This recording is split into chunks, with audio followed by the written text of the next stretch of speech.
हिंदुओं के प्राचीन और पवित्र 7 नगरियों में पूरी उड़ीसा राज्य के समुद्री तट पर बसा है।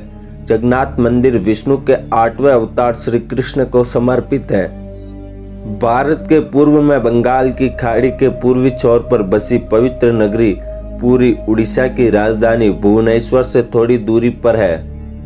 आज का उड़ीसा प्राचीन काल में उत्कल प्रदेश के नाम से जाना जाता था। यहाँ देश की समृद्ध बंदरगाह थी, जहाँ जावा, सुमात्रा, इंडोनेशिया, थाईलैंड और अन्य कई देशों का इन्हीं बंदरगाह के रास्ते व्यापार होता था। इस मंदिर का पहला प्रमाण महाभारत के वन पर्व में मिलता है।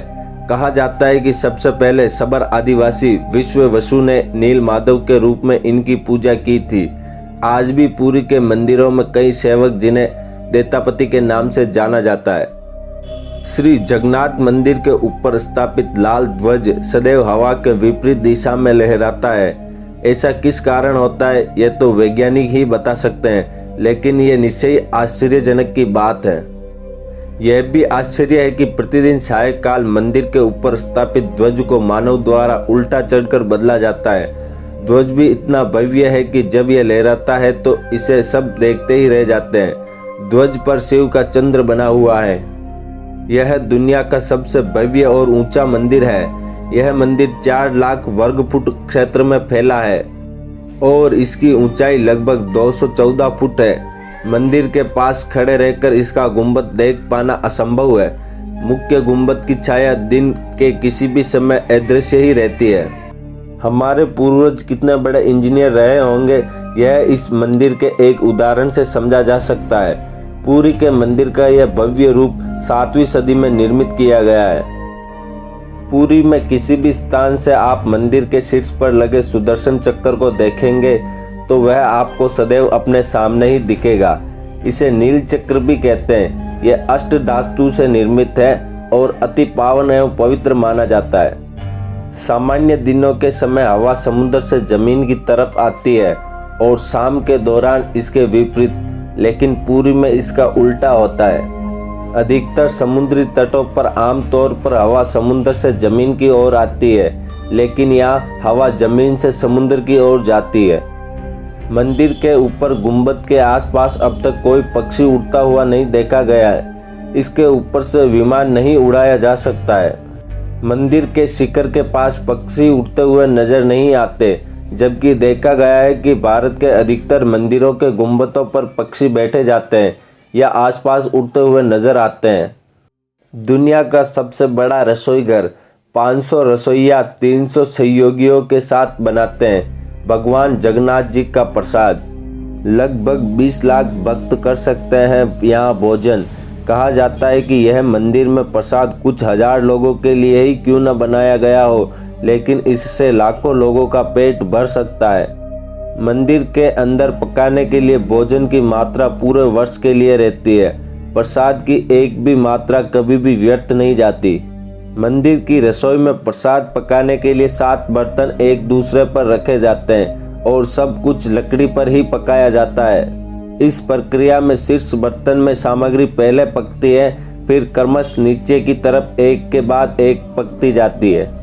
अर्थात सबसे ऊपर रखे बर्तन का खाना सबसे पहले पकता है ना चमत्कार। उरी के जगन्नाथ मंदिर में समुद्र की दवनी।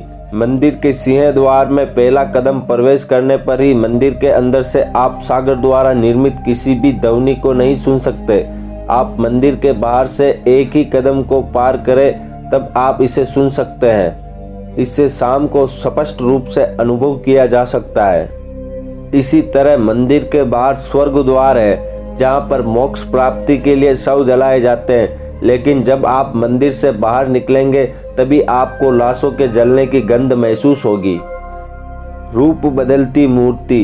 यहाँ श्री कृष्ण को जगन्नाथ कहते हैं। जगन्नाथ के साथ उनके भाई बलराम और बहन सुभद्रा विराजमान है।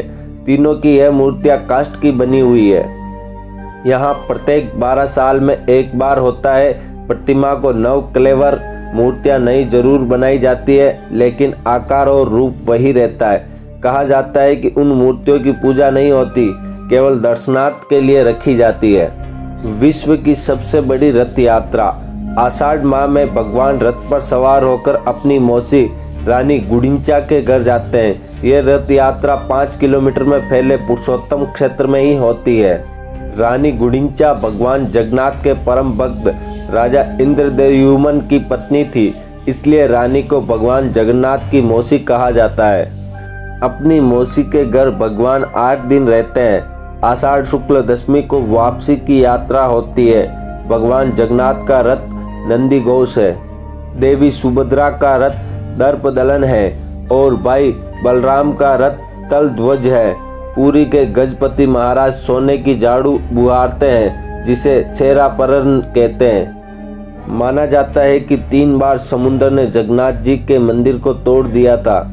कहते हैं कि महाप्रभु जगन्नाथ ने वीर मारुति हनुमान जी को यहाँ समुद्र को नियंत्रित करने हेतु नियुक्त किया था, परंतु जब जब हनुमान जी भी जगन्नाथ, बलराम एवं सुभद्रा के दर्शन का लोभ स्मरण नहीं कर पाते थे, वे प्रभु के दर्शन के लिए नगर में प्रवेश कर जाते थे। ऐसे में समुद्र भी उनके पीछे नगर में प्रवेश कर जाता था। केसरी नंदन हनुमान जी की इस आदत से परेशान होकर जगन्नाथ महाप्रभु ने हनुमान जी को यहाँ स्वर्ण बेड़ी में आबंद कर दिया। यहाँ जगन्नाथपुरी में ही सागर तट पर बेड़ी हनुमान जी का प्राचीन एवं प्रसिद्ध मंदिर है। भक्त लोग बेड़ी में झगड़े हनुमान जी के दर्शन करने के लिए आते हैं। तो आज का वीडियो आपको कैसा लगा? आशा है कि आज का वीडियो आपको बहुत अच्छा लगा होगा। ऐसे और ज्ञानवर्धक वीडियो के लिए आप हमारे चैनल को जरूर सब्सक्राइब करें। तब तक के लिए धन्यवाद। जय हिंद, जय भारत, इंकलाब जिंदाबाद।